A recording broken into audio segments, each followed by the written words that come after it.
pledge allegiance to the flag of the United States of America and to the republic for which it stands, one nation, under God, indivisible, liberty, and justice for all. I make a motion that we accept the minutes as written. I'll second that. All in favor? Aye. Aye. All right, our first one, only one, is Dave Likens / Joe Cook. Address 12783 South North, that's State Road 101, something. Adams Township, there's 3.6 acres involved, surveys available, and intended use of the property is a construction laydown yard. Go ahead, Joe. Yeah, we just wanted to try to apply for this variance. We kind of really outgrew the property we have on the west side of 101 there. Was able to purchase that property from the previous owner, I think at the end of 23. We went ahead and removed the house, the outbuildings. They were pretty rough shape. There's an old existing pond there that, you know, really wasn't feasible for anything. Pretty well silted in and everything. We've filled that all in and really just looking to use the property just as it is there in the photos, just to store some of our equipment and materials over in that property. Okay. Anybody from the board have any questions for him? Joe, are there any hazardous waste products involved in this? No, we don't have any liquids or anything over there. It's really just a lot of piping materials and manhole materials. All right. There's some of our equipment over there that is able to stay outside, but no liquids or anything over there. Okay. Thank you. You plan on keeping that tree buffer there? Yeah, we're not planning to remove that.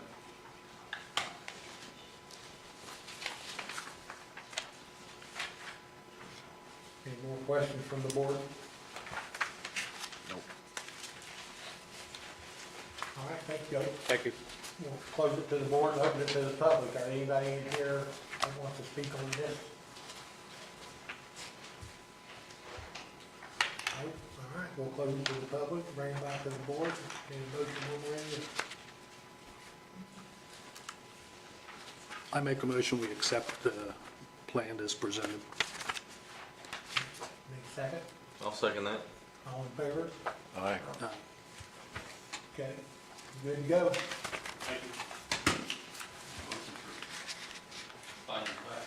Yep. I make a motion that we accept the finding facts of Likens and Mr. Cook as the board's finding facts. Second? I'll second it. Okay, all in favor? Aye. Good. Next? Do it. Oh, I make a motion that we adjourn. All in favor, let's go. Aye. Thank you. Bonnie, can you streamline this a little bit more? I've got my best, Dave. Did you learn anything?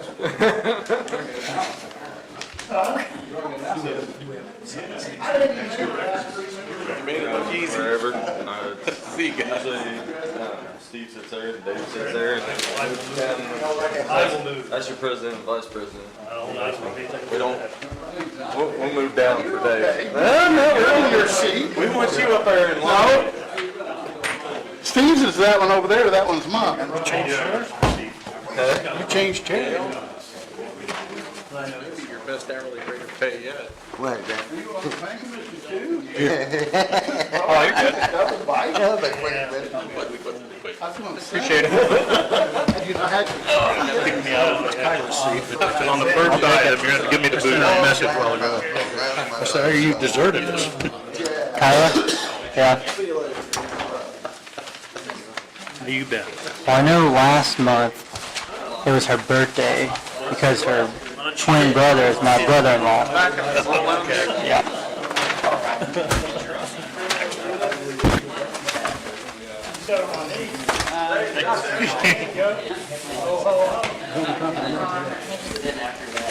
Gunner's out there.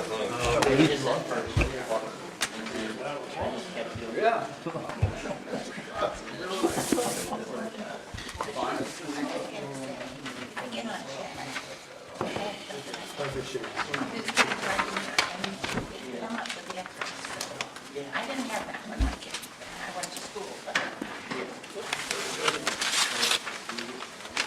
Okay. Yeah, I looked at this, looked like that, looked at this.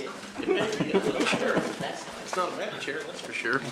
Okay, We'll bring the meeting to order. Are there any corrections or additions to the minutes that were sent out for last month's meeting? Hearing none, minutes stand as written. Jeff French will be abstaining from item number 1. Eugene and Aline Gunner, application for primary approval of Yellowstone Estates 2-lot rural subdivision, part of Section 4, Township 9 North, Range 12 East, Adams Township. 2 lots on 17.8549 acres in the A1 and A2 districts. Approximately 13,002 North State Road 129, Batesville. Sue French. Hey, my name is Sue French, representing Jack French and Associates, speaking on behalf of Eugene and Aline Gunner. We're requesting approval of a 2-lot rural subdivision containing 17.8549 acres in Adams Township. The property is located on the east side of State Highway 129, 1 mile south of the city of Batesville. It is located in the A1 and A2 zone districts. Lot 1 is unimproved. Lot 2 includes all improvements from the parent tract. The shared drive and access onto Highway 129 already exist. Hoosier Hill Water provides service, and the RMC provides electric. Each lot meets all county requirements. Covenants for soil erosion and for lot development are included in this plan. The access strip and the driveway across Lot 2 are subject to a shared easement with an adjacent landowner, Gibson. It is shown on the plot. All the adjoining landowners have been notified. Green cards are in Tad's file. Public notice has been published in Versailles paper. This plat meets all technical requirements. We would appreciate the approval of your plan. Are there any questions? Okay, thank you. Open it up to public comment. Is there anybody from the audience has a question or a comment or concern about this application? Come on up and state your name for the record and let us know your question or concern. Come on up.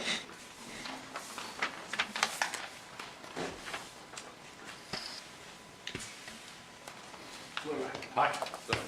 I was just wondering, I'm Keith Abbott, and I have ground that joins that, and I was a little, didn't know, it was confusing on how it was drawn out, but I see that it is going to touch our land, and I wanted to make sure that when I bought this from Goose, there was 90 acres to the south, and he did have a small 20-foot easement, and I wanted to make sure that he wasn't being able to access for public use. It was just more or less for agriculture. And I know Tad had mentioned, he said it's stated on here that it is, that can't be accessed. I just wanted to make sure that, it wasn't. And I just didn't know how many times he can split things up. I mean, it's like, we're getting a letter all the time that he's, and it's not that I'm that against it, but it's like, he does one lot and then it gets split to another one, and I guess it's under the rules, but it's just like it gets a little bit. Right. That is a hot piece of property over that way. It just keeps, going south out of Batesville. It just grows every year, doesn't it? Yeah. Just about. It's, So, but that's my only concern was Yeah. with the easement thing. I didn't want it to be, okay. And that is stated in there, Ted? It's stated, it's, okay, all right. Next to the road down the bottom. Okay. All right, yep. okay. I wish I could tell you how many more times. Well, I know, Where there's a will, there's a way. yeah. Well, at this point, it would have to be a vacate and a replat once it's subdivided. Yeah, but that means it can't be done. I understand, but he's hoops to jump through. I think he's about out, isn't he? Well, I've heard that a few times. I'm looking at the I've heard that 5 years ago. I could envision 2-acre lots all the way around that lake Yeah. down the road. I mean, I just being brutally honest with you. Oh, So I- the answer to that question is that we have no way of knowing. And that really doesn't affect me and my wife. I mean, it's other ground. It's just that how many times is this going to be done? I mean, you know. We've seen this piece of property a few times as a Yeah, planning I know, commission, yeah. so. So, but that's all I needed, so, All yeah. right, thanks, Keith.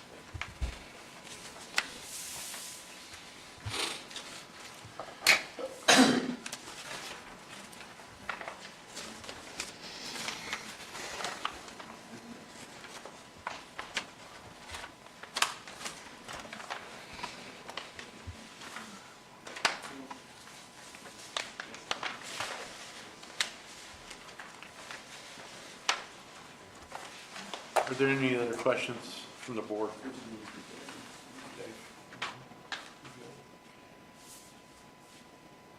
Anybody like to make a motion on this application?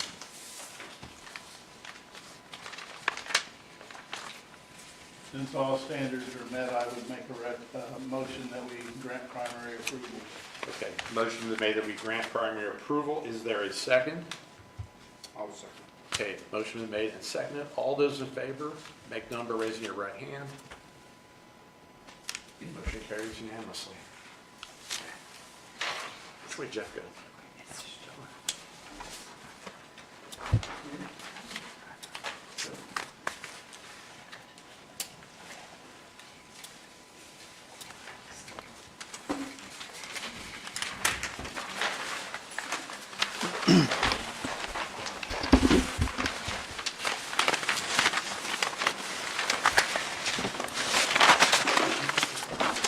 Okay, item number 2, amendment to figure 1 chart tabled at last meeting.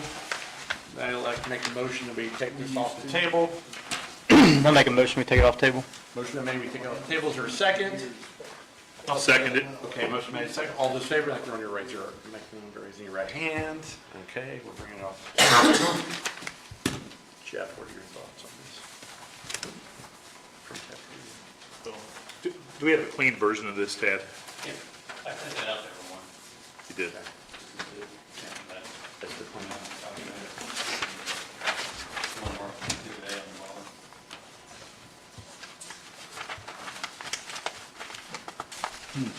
Yeah. So we did discuss this at tech review. Honestly, we can address, do you have a copy of it, Dave? No, go ahead. Go ahead.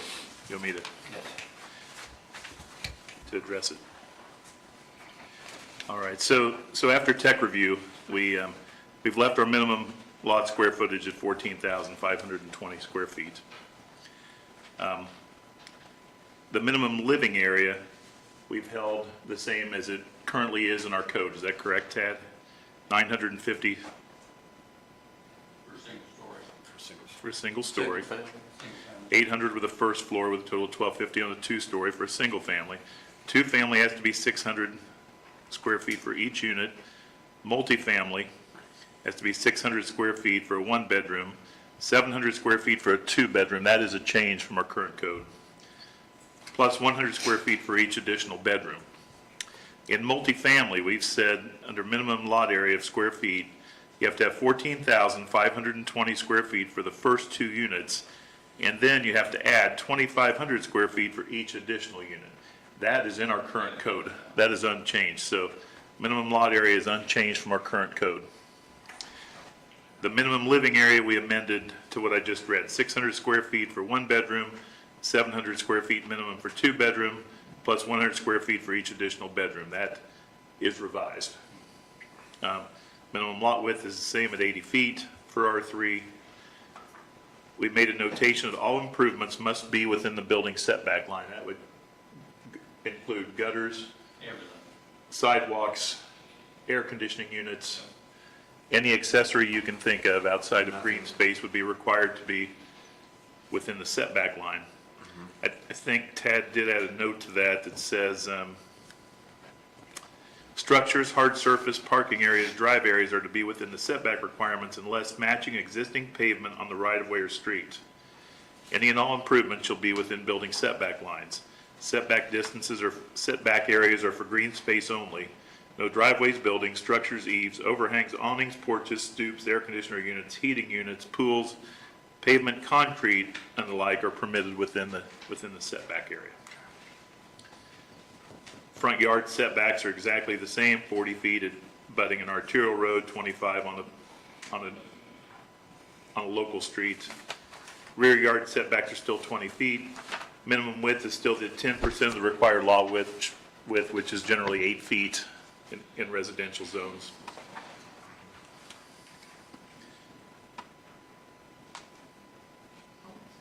The max building height is 35 feet. That's reduced from 45, isn't it, Ted? So that's unchanged. That's an unchanged number. We've got a column, you'll have to explain this, Tad. Side yard is percent of total width of percentage in feet. Right. Explain that. Well, if your lot's 80 foot wide, you got an 80 foot setback. So whatever your lot width is, your percentage gives you your setback distances. Okay. All right, so those are the amendments. I think that's where we stood at the end of tech review. Do you have any thoughts on that tech review, guys? I mean, we did away with any percentages or having to figure all that.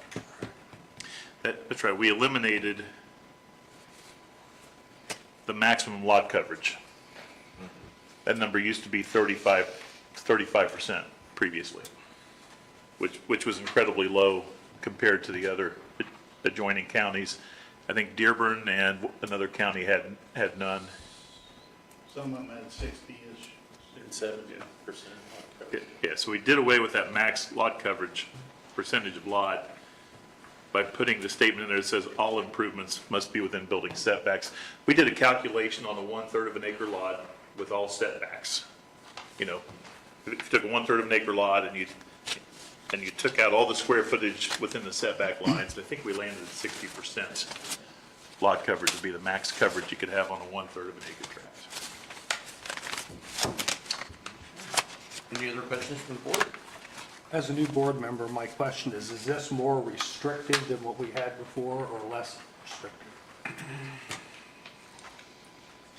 It increases the square footage required for each living unit. Right. That would be more restrictive. Right. As far as everything fitting within the setbacks, in the past, parking areas were not part of the area fitting within the setbacks.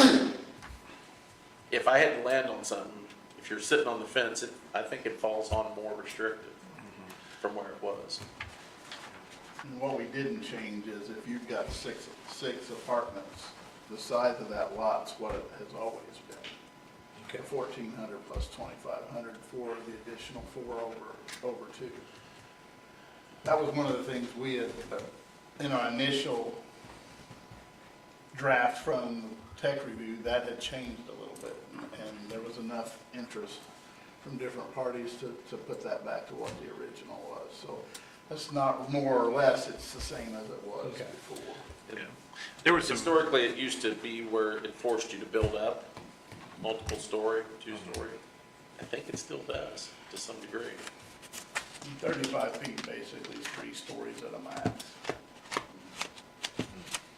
Unless you come get a special exception. I mean, or a variance, and all these plans have to go through the BZA now as Yes. a special exception. Yeah, so. it's Yes. not just, yeah, everything has to go, I mean, that type of development has to go in front of the, So there's gonna be more sets of eyes on those plans than there Okay. were, so that's not more or less restricted, it's just more sets of eyes yeah. to see that we're meeting what we're supposed to be doing. yeah, so at our meeting 2 months ago, we adopted an ordinance that says when you're constructing multifamily, you are going to have a detailed engineered site plan addressing drainage, parking, everything to scale. I can't quote all the specifics, but we tightened that up because in the past, contractors could bring in a sketch and submit it and it would be approved. And we need to, that's something that we realize we're far behind on, and we need to start seeing detailed plans on multifamily. We're seeing a lot more multifamily now than we ever have in the past. I mean, I bet we didn't see a single multifamily application. But, yeah, for a long time. Okay. And that's sort of a hot topic right now, so Right. we're trying to be reactive to that. Okay. And depending on what's approved as far as Figure 1 amendments, that special exception portion of the code will need to be modified just to match those shortly after. So- So then that will be reviewed by this group then, or recommended? Well, it's whatever ultimately comes in there, because some of the language we used in the special exception portion of that came out of Figure 1. Okay. So if this is amended, then, and we may just say must match Figure 1 at this point, Okay. rather than some of the So specifics. when we, and he asked that question, so when we hear the public hearing on an ordinance amendment or things like that, they will go, because we're an area plan commission, to the commissioners and the towns to hold their own meetings on that. If they agree with what we've sent them, then they can sign that in. So for the county, the commissioners would sign that. For the towns, the towns would sign off on that. If they say, I would like this tweaked or this changed or this number to be this, and send it back to us, then we hold another hearing and then send another recommendation. So that's kind of the back and forth that we do for ordinances and things like that. So, Yeah, and I guess I'd like to say to the commissioners and the towns, if you see things that need to be amended, send it back. Give it back to us in writing, so that we can adjust it. The fact is, none of us are planners. You know, we may all have our own little areas that we know about, but in terms of being up on planning ordinances at the level of a professional planner, that's not us right now. And I think that's, what I'd also like to say is we're seeing an awful lot of these reactions to things happening in the community. We really need to look at a new zoning ordinance directed by a planning group, and that's something I'd like to see the commissioners do. Yes. It will be up to the commissioners to do that, because as we keep being reactive, we're not always right. We're doing what we think is best, but that's not always in line with planning and zoning standards. Right. And as a new person here and sitting down and looking at these and how outdated they are, I mean, I understand things, it just happens, years get away from it. But I absolutely think that it would be beneficial to everybody, for everybody to have this updated with a planner and, to help everybody make those decisions. Because then if you have a flow chart, you can go with that flow chart. It makes it a lot simpler to stop and review those. Exactly. Okay, any more questions from the board? A couple of housekeeping things when I read through this.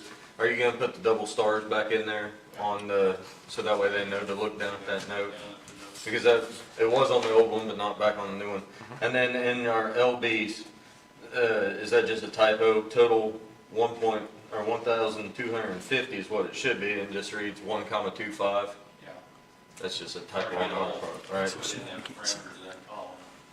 We'll get it. Okay.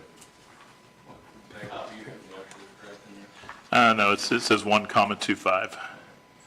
Yep. What was the other thing you mentioned that the 2 stars are missing? Having the double asterisks above the R3 and the LB and the maximum lot coverage, just so when people are seeing that, they know to look down here, so they know all their parking spaces and everything has to be in that.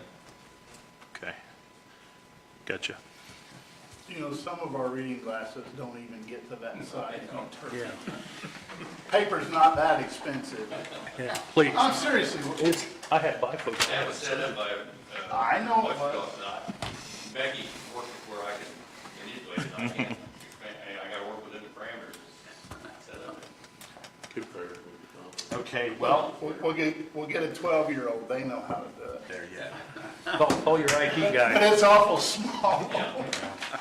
Well, we can open up the public comment now, Kim. Yep. Anybody from the, come on up, state your name for the record and your question or concern.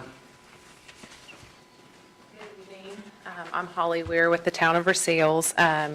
We participated in the tech review, and I think we've landed, from what you stated, at the same place. the comments that were added, the notes at the bottom seem to be a bit more expansive than what we ended up with, but I will just hand you each a copy of what the town, where we landed and where we, this is what we wanted, okay? And I think it matches as far as the numbers go. And like I said, I think the comments, the notes section that you read aloud were more expansive than what we have here, but that's, I don't think that that's a problem on our behalf. And I'm going to sorry. So we appreciate you allowing us to participate in that tech review and listening to some of the concerns and bringing back some of that information that was in the original zoning, in our current zoning, and keeping that in this zoning. We thought that was very important. One thing I did notice as Jeff was reading through this is that we do have square footage requirements for multifamily that are a bit higher than the duplexes. And that's the duplexes, we don't specify additional square footage for additional bedrooms. And that was just something that occurred to me as Jeff was reading that aloud, that we stepped up square footage if you added bedrooms in multifamily, but did not do that in the two R2 or duplexes. So I just wanted to call that to attention in case that's something that should be addressed as you're making these adjustments. But wanted to thank the board for working with the town and listening to our concerns. And any questions on that chart? Just to comment, the R2 numbers are significantly higher. It's, Okay. for R2, no? No, it's like Nope, you're correct. 600 square feet. It is 600, it's Yeah. 950 for single family in R2, it is 600. But, and that's, we said 600 for us, one bedroom and multifamily. I'm with you, yep. So, I just wanted to call that out to see if that's something, if it should match. That could, we could include that amendment in a motion. Put that to 700 like in the multifamily for 2 bedrooms. Well, yeah, we could do you could use that exact same language, 600 square feet for one bedroom, 700 square feet for 2 bedrooms, plus 100. You just duplicate that language into the two-family dwelling, I think. That makes sense. Otherwise, our R2 standard is below the R3 standard. Any other questions? Well, we would duplicate it in each of the zones, right? R2, R3, and LB. Yes. Yes. For two-family dwellings, each one of those would be to read the same as multifamily. The living space would be the same for. Right. Yeah, so it'd be consistent. For all three. Gotcha.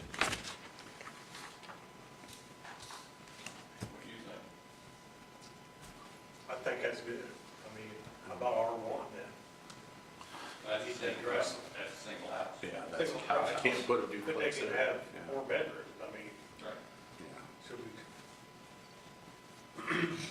we, You're not gonna see, I mean, in any subdivision, I've never seen a 4-bedroom home come in at the minimum square footage. I mean, it doesn't make sense for a builder to build a home that small with 4 little bitty bedrooms. I mean, they're losing money on that. Bedroom the size of a closet. Exactly. just trying to bring it up so we know what's going on. Yeah, right. Yeah, so our minimum square footage for a home in single family is 950 versus 600 in these R2 and R3 zones. Okay. Thank you. Thank you. Anyone else? Come on up.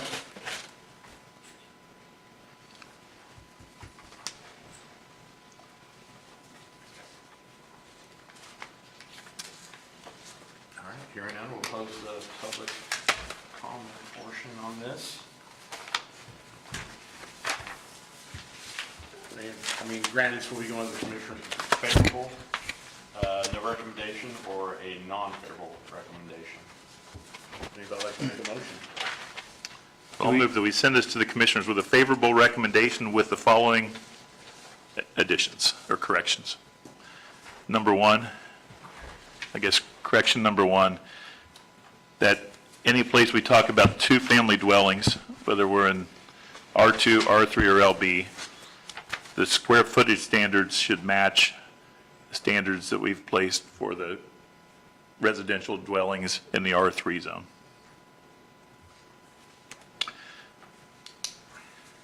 In the LB zone, there's a typo in minimum living area square feet, which says 950, single story, 800, first floor with total 1,25, which should read 1,250, 1,250 in a two-story. And then third, the double star notes need to be added at the appropriate locations in Table A. Figure 1. That's all that I have. I got another quick question. How's this cover on general business? I know you can do a motel in it. Can you do apartments in general business? If it falls under the LB requirements. Okay. Okay, motion's been made that we send it to the commission with a favorable recommendation with the changes that Jeff stated. Is there a second? I'll second that. Okay, motion made and seconded for a favorable recommendation. All those in favor of that, make a number raising your right hand. Motion carries unanimously. Item number 3, amendment to subdivision control code. Do you have a copy of that? That is just basically amending the definitions in the subdivision control code. That basically, if you're dealing with the division of land into 3 or more contiguous parcels, sites, or lots fronting on an existing street, each of which comprises of less than 10 acres. So if that's for purposes of immediate or future transfer of ownership, what this is saying is a subdivision will no longer be considered a subdivision that has to come before the planning commission, provided it is not 3 lots or more. Is that everybody's understanding? I think that's what Tech Review came up with to kind of streamline that process for folks that may want to transfer off a piece of ground to son, daughter, things like that. Yeah. Not have the delays of that. It would be more of a rural a rural situation too. Right. Well, it could be either way. Right. It could be either way. Mainly more rural, I would say. And then D, that's 28th subdivision A, and then D would also be amended to basically make your rural subdivisions or your ag subdivisions not come before the planning commission unless there's at least 2 or 3. And if I'm not mistaken, that reduces the acreage from 3 acres down to 2 acres as well, the way it looks here. Okay. Was that, I mean, Jeff, some of that was your language, I believe. Yeah, I didn't understand that we were dropping the acreage down on those. What we talked about making them all the same, any split, any lot size. Okay.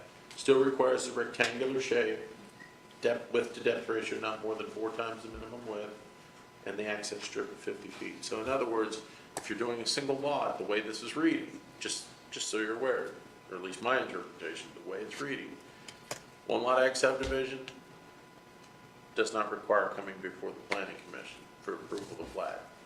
It can be done with a review, a tech review, and sign off by Ted. 2 or 3, yes. Yes. They still come before the planning commission, but this does lower it down to 2 acres instead of 3. If that's an issue, now's the time to say. So the plat that was heard tonight, the Gunter plat, would still be here. Any vacation and replat of that any vacation and replat of any subdivision would still be here. Yeah, and this is a rectangle. I don't think geometry was a strong subject. But anyway. It wasn't a strong point of the last plat either. Bottom line is, that's been some commentary that why should 1 lot of an ag subdivision or 2 lots of a regular split subdivision have to come here for that? Yeah, that 2 lot subdivision would come into play if a person, say, had 10 acres in a rural situation, and they wanted to cut 2 or 3 acres off of that to deed to a new owner. Under our current code, that single split has to go through the subdivision process. Same process it goes through if you're doing 30 lots. So that single split winds up being a subdivision if the two adjacent tracts are under 10 acres each.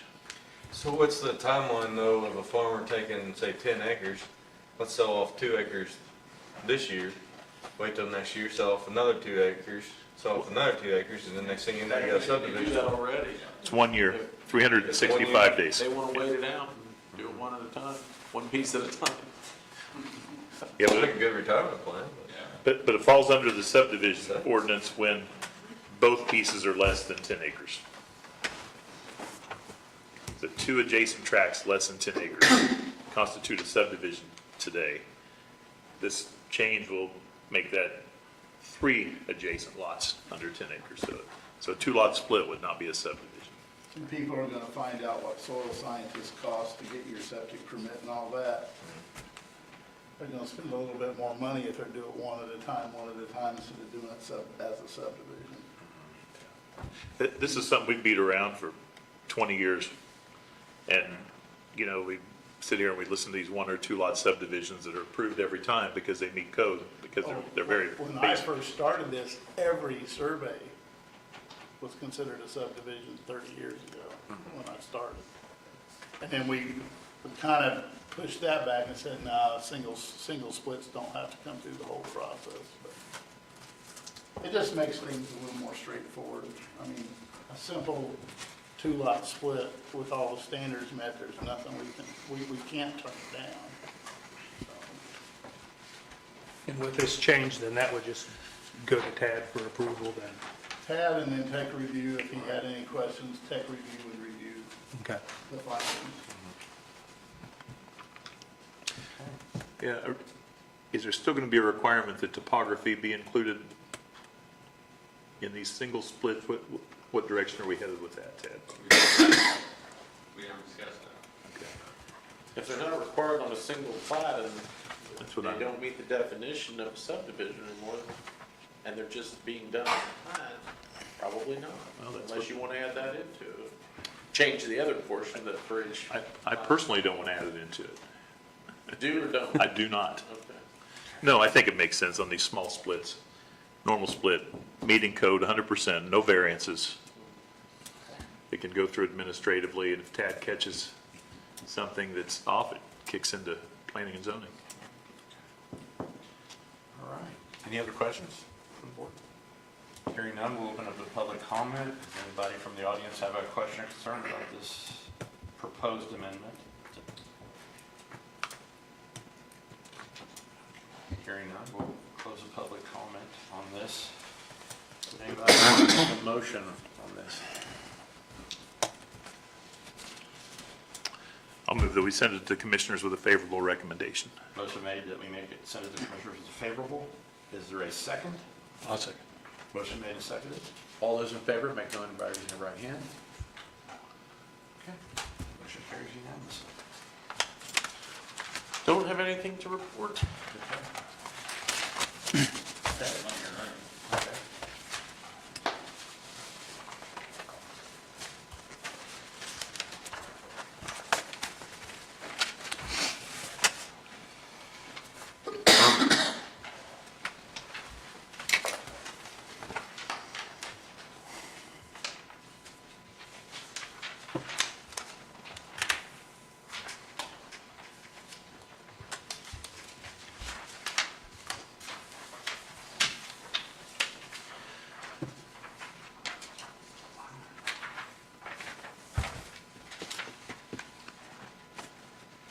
Thank you, sir. And we're down, aren't we? Yes, we are. Significantly. Thanks. Sign of the time. Yep. Tad, can you give us a little synopsis of what you found out about, there was a thing of kicking around whether something was a townhouse or not a townhouse, whether it had to go to state approval and all that. Can you give it, you met with state inspector, Yeah. fire marshal? We met with him today, and it was his determination after his inspection and his discussion with his superior, Marcus Ballinger, at the state plan review, that subject building all is good. Is, by definition, a townhouse and did not require a CDR from the state. And the big difference between that is firewall. Fire separation between each unit, All the way up. all the way to the top of the roof. What's that, 5/8 or 5/8. 5/8 all the way up? Okay. What property is in question? Dave Chang. From 240. Next to the post office, you know, it's good. So does that meet our verbiage of a townhouse? This is all from the state in We the really- IC code versus the GAR, general administrative rules. One says the triplex has to go through the state, the IC code has the definition of townhouse. We don't really have a definition of a townhouse. But see, that's the problem. We just look at it as multifamily. If it houses more than 2 families, it's multifamily for zoning purposes in the zone in which it can go. Okay. But the state building code has different definitions and how you separate it, provide that separation, and it may meet a certain definition. So I think maybe there's some issue where everything kind of is getting tossed into the same bucket, thinking it should all be the same, but there are differences, you know. Well, and what's in there today may not have been what was in there 18 months ago. Well, that's true, and of course, that state building design and code and whatever they have, you know, that's on the building and the design of it. We're just talking about a use of whether or not it's multifamily. That's why having a planner go through our codes and our ordinances after we get done with comprehensive plan is important to know that we're up to date with, because we have no reporting system from the state when the state makes a law that changes building and zoning. They don't say, oh, Tad, by the way, here's what this means to you as the plan director in Ripley County. I mean, if you're not a planner, a professional planner that's taking these classes and getting these, you know, updated CEUs and all that, you may never hear that stuff. I mean, there's no way to teach county officials who do not have professional planners, and a lot of counties don't have professional planners, of what this means to you as a county. And I mean, so having a planner look at our code and make sure that we've got these up to date with where the state is, because some of these are probably, what, circa 75? Yeah. Still? That was a few years ago. Our code, the foundation of this thing's 1970. Yeah.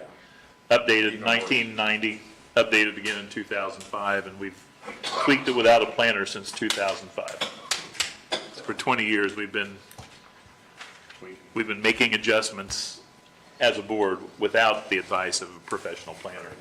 And we're starting to see more and more changes come through, or suggested changes come through to us. And I think it's very important. We've got to get a planner in here when this comp plan is finished and address this code, streamline it, codify it, make it meet today's standards. I'd like to recommend too that maybe the county look into the American Planning Association, the Indiana chapter. They're an organization that helps all the counties and the state, and they provide training for board members, directors. There's, you know, you folks, I think, belong to the counties and cities organization now that's similar for county government. But I was curious how this, and I reached out to a friend who's done this in another county, and, you know, it's available, and I don't think it's too costly. So I think that would be something to be helpful for Tad when these changes come down, that, you know, because, you know, we are in the southern part of the state, and they sometimes don't realize we're here, so. So the 3 townhouses isn't considered multifamily? It's The use is multifamily, but it doesn't require a state release. but the use is multifamily under zoning. You know, just because something's multifamily doesn't mean it has to go to the state for approval. Construction plays a role in that.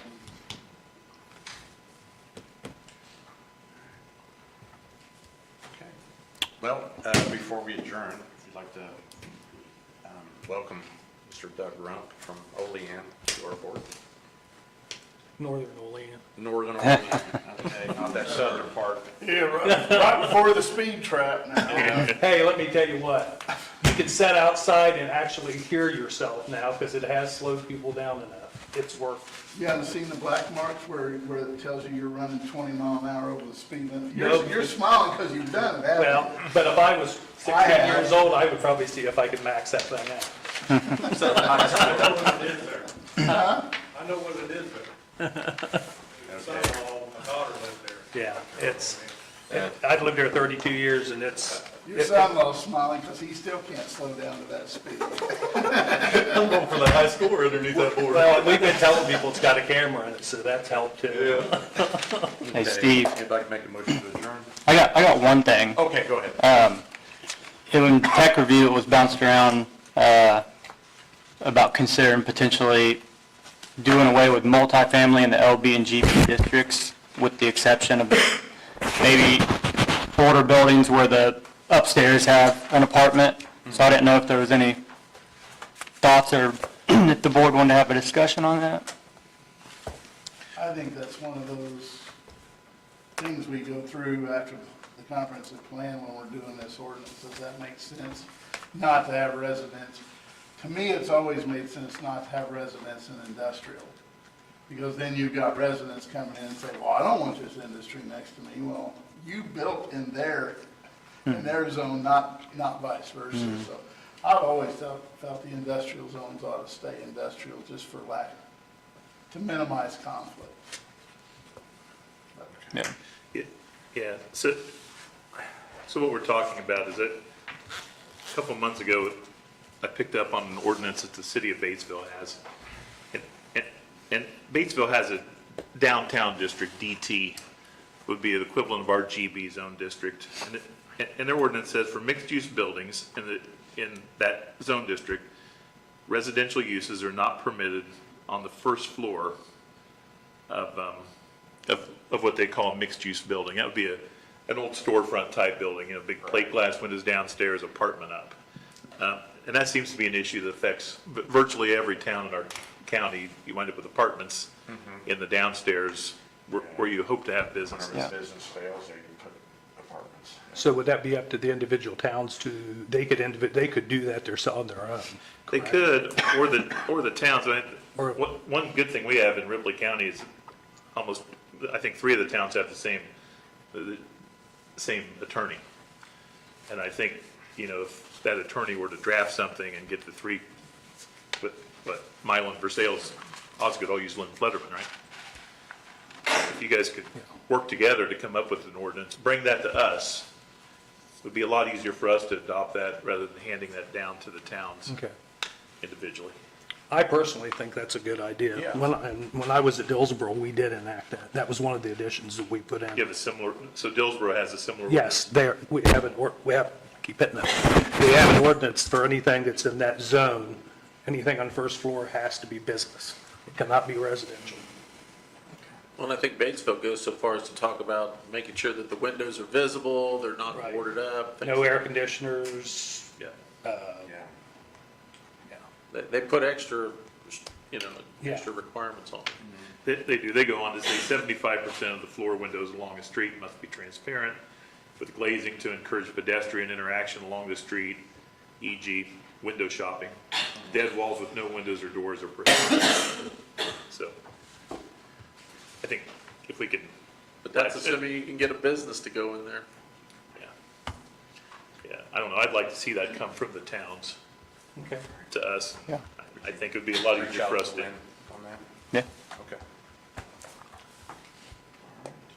Motion to adjourn. So moved.